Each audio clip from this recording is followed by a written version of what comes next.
All right. What's up? What's up, y'all? Marcus Frazier from Teachable Tuesdays here to motivate you, encourage you, and inspire you to be a better you. Thank you for joining me today. Greatly appreciate it. As always, if you could, please hit the like button, subscribe button, notification button. Make sure you stay up to date with all of my future Teachable Tuesdays content. Today, I want to talk to you guys about a very interesting topic. Now, you saw the thumbnail, so most of you guys probably know what this is all about. In case you don't know who this young lady is, this is Shakari Richardson. And let me just go on to make a point. And this video is not going to totally focus on her. This is a very small part of this video is going to focus on her. But most of this video is going to talk about the issue of domestic violence and how, number one, obviously we know it's wrong. But number two, it doesn't really get talked about enough in terms of the aspect of domestic violence against men. We hear a lot of domestic violence challenges against women. And, let me just go on the record and say that domestic violence against a man or woman is wrong all across the board. And we're going to talk a little bit about that too. But this one here, we're going to talk about what it looks like for the fellas and, how in some cases that can be just as dangerous as it is for the ladies, if not in some cases more. Now, Shakari Richardson, if you don't know who she is, she's an Olympic runner, track runner, I should say. And she's probably most notably one of the most famous track stars within the past recent couple of years, especially for the ladies, right? Apparently, she had an incident where she was at the airport. I'm not going to show the video on here, but she was shown abusing, I believe it was her boyfriend, one of her teammates, where she had hit him and pushed him as well, and it was caught on camera. Now, granted, we don't know what happened prior to the situation. We don't know if he said anything or if he did anything, but that's besides the point. The point is she put her hands on another individual. And I always tell people this all the time. It doesn't matter what anybody says to you. Once you put your hands on somebody, you are in the wrong. And I want to talk about why you were in the wrong and also what domestic violence looks like for men. Because again, we talk about it all the time, but the ladies, we don't really talk about it all the time with the fellas. Now, let me just go ahead and address it from a general point, starting with the situation with her, and then I'll lead on to the bigger cause. Is she guilty for what she did? Obviously, she is. The camera caught her. She even made an apology. You could argue whether the apology was made for him or was made just to keep her record, or should I say her image, as clean as possible, although it's kind of hard to once you get yourself in these type of situations. But the bottom line is she's facing a lot of backlash from this. And unfortunately, rightfully so. When you put yourself in a predicament when you can't control yourself enough to the point where you put your hands on someone, even if something was said prior, which we don't know once again, um, that still gives you no right to put your hands on somebody, right? So once you put your hands on somebody, especially when they don't hit you back, oh yeah, you could. You all the way wrong. And domestic violence oftentimes happens in relationships when well, first of all, domestic violence is when you have violence against someone, but not just anyone, someone that you are actually in a relationship with, right? By via definition. So let me tell you why domestic violence is wrong. I mean, we obviously know the answer that you should keep your hands to yourself, but even bigger than that, it shows that you have a lack of discipline. It shows that you have lack of control, that you can't keep your hands off of another individual, right? But beyond that, and when we're looking at the bigger picture, it also shows that you do not know how to handle conflict resolution well. Because when it comes to romantic relationships or any type of relationships, but especially romantic relationships, you're always going to encounter challenges, right? Somebody's going to say something you don't like. Somebody's going to do something you don't like. Somebody's going to move away that you don't like. And I think it's up for the two parties to talk about those things, to kind of investigate what's going on, to figure out if they can come up with a solution. But when someone puts their hand on another individual, to me, that's when it becomes a problem because it really shows that you're that riled up and you're that angry that you really can't control yourself to the point where you put your hands on somebody. And, even if it's a little light nudge, it's still a problem, right? You know, You can play fight in relationships all you want, where you joking and hee hee ha ha and stuff like that. But when it gets to a point where you violently escalate a situation, it is a problem. I always tell people this all the time. If you're ever in a situation to where you feel like you're getting that riled up that you want to put your hands on somebody, I think the best thing that you can do is what? You need to walk away. You may not like it. You might not, you might want to resolve the issue right then and there. I know us as men, we want to resolve the issue right then and there. We are problem solvers. I've said it on this channel many a time, and I'm still learning even now being in a relationship that sometimes you will not be able to solve a problem right then and there. Sometimes you have to leave it alone. You have to leave it for a much better, appropriate situation. And that could be hours later. It could be minutes later. It might be a day or two later. You know what I'm saying? When people are both more clear in the head and more able to sit down from a logical standpoint, they remove emotions from the side and they're able to discuss and talk about these things. Unfortunately, a lot of people are not mentally ready to do that. And this shows another example of why domestic violence is wrong within a relationship. It shows you're not mentally capable of even being in a relationship. Because again, anytime you got to resolve your hands with your fists, with the five fingers to the face, with your foot, whatever the case may be, with objects, because that's a part of domestic violence too. When you throw something at somebody or hit somebody with something, yeah, it's wrong. And it can lead to a lot of different things. Number one, it leads to the fact that individuals will no longer feel safe in the relationship. They won't feel safe, but not only do they not feel safe, they don't feel respected, right? I could disagree with you and still respect you. I can disagree with you and still not put my hands on you. I could disagree with you, come back to the problem later. Maybe we just ultimately agree to disagree and we just move on with life. Just as simple as that. You're not always going to agree with everything your significant other says. The second thing that it does, it's going to put you in jail. You know, if that person gets the courage to snitch, which I know I'd snitch, yeah, going to jail, buddy. Yeah, you're definitely going to jail, or at the very least, at minimum, I am press charging. I'm going to press charges against you, and you are going to, what's the one I'm looking for? I can't even think of the order and what it's called. Restraining order. There we go. Thank you, Lord. You're gonna get a restraining order. You know what I'm saying? Because obviously that person feels and they feel danger when you come around them, right? So yeah, that's the second thing it can lead to. It can lead to jail time. Number three, it can lead to trauma towards the other person. Men and women that have been abused in relationships, that have been through domestic violence, even if it's only been one time, that's something that never leaves them.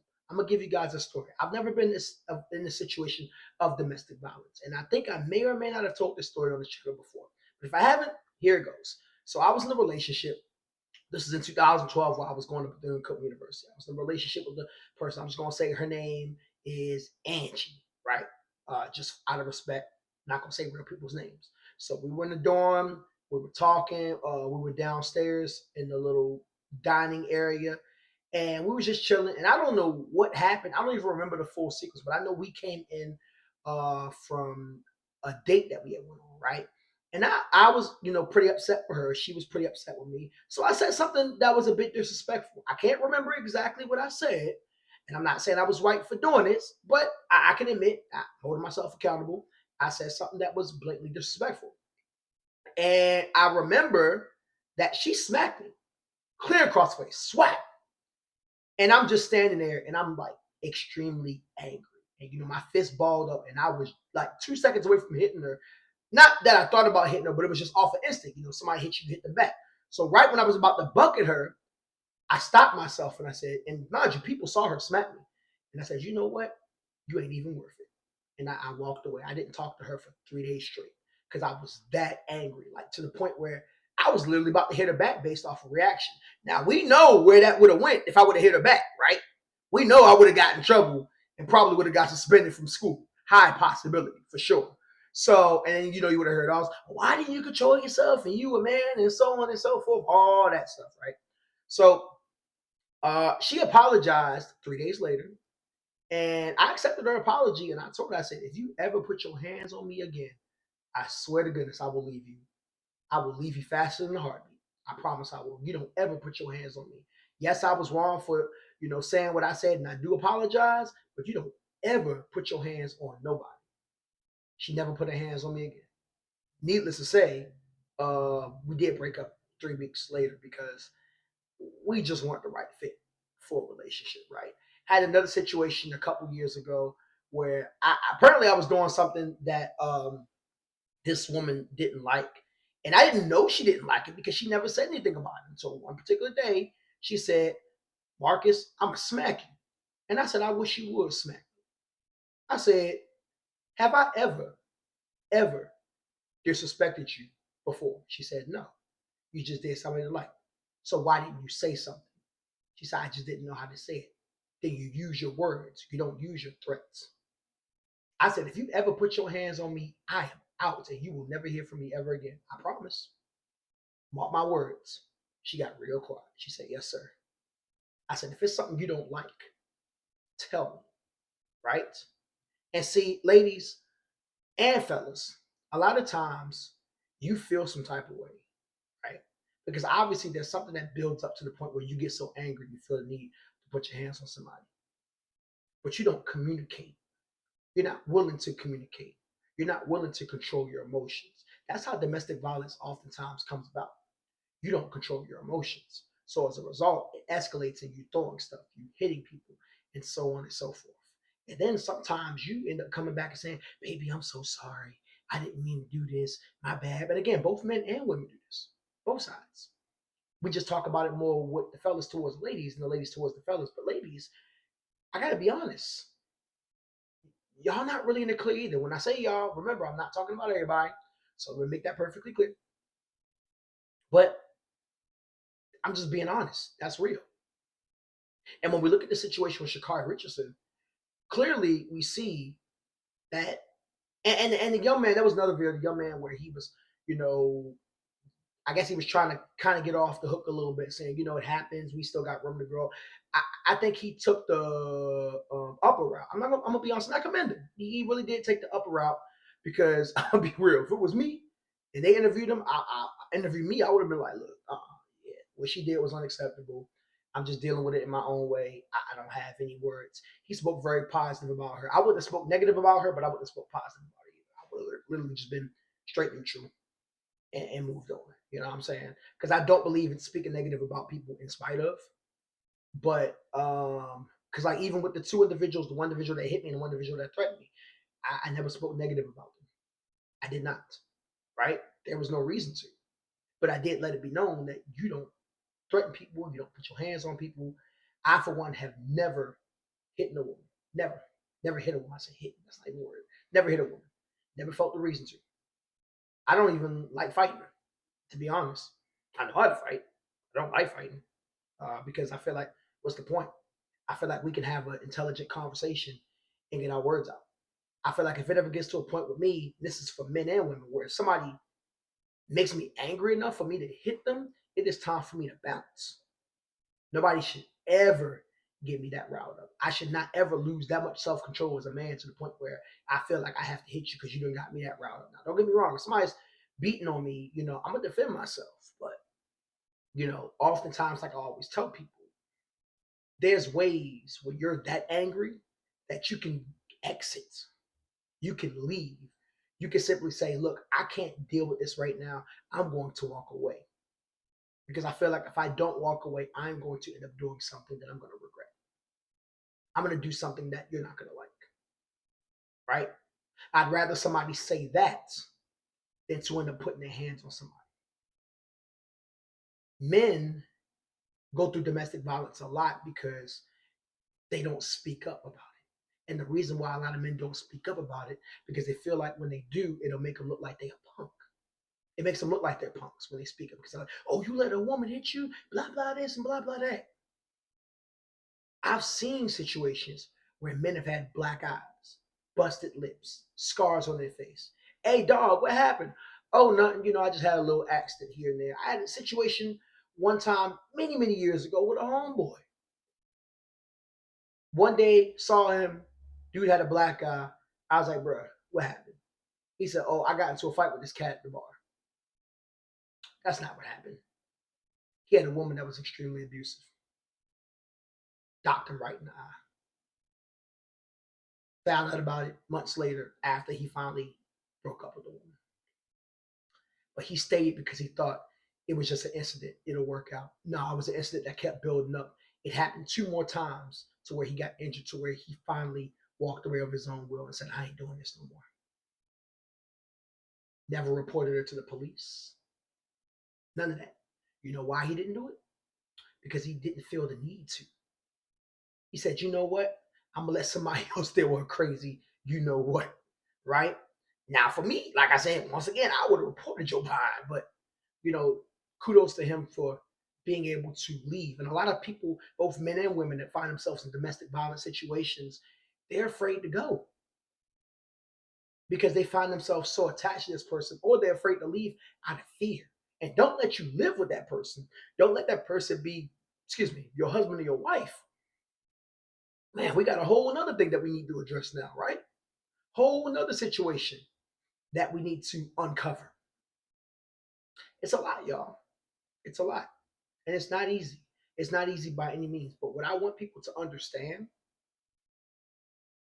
is this: violence is never the answer. Putting your hands on somebody is never the answer. I don't even necessarily think you should cuss somebody out, but I'd rather you cuss somebody out than you put your hands on them. I'm not saying words ain't powerful, and I'm not saying words don't hurt people. But at the very least, you're not physically harming somebody. Now, I know some people are going to look at this and be like, Marcus, words can hurt just as bad as fists. Yes, they absolutely can. And I'm not saying you shouldn't be careful with your words either, because emotional abuse can sometimes be even worse than physical abuse. What I am saying, though, is there's always an exit before you reach that peak. Imagine your calm level is right here and your anger level is right here. There's many, many doors going to the top that you can leave out of. If you feel like you getting here, there's an exit sign right over there, and also an exit sign over there that you can go to before you get to that point. So bottom line, ladies and gentlemen, don't allow yourself to get so riled up that you put your hands on somebody. I don't care how angry somebody made you or whatever the case may be. And if you are becoming physical because there are just certain things that you don't like, you need to question if you need to be in that relationship. And I'm going to be real with you. It's not always because of the other person. Sometimes it just might be you. All right. Marcus Frage from Teachable Tuesdays here to motivate you, encourage you, and inspire you to be a better you. Love you guys. Hope you have an amazing day. And I'll talk to you guys soon. Peace.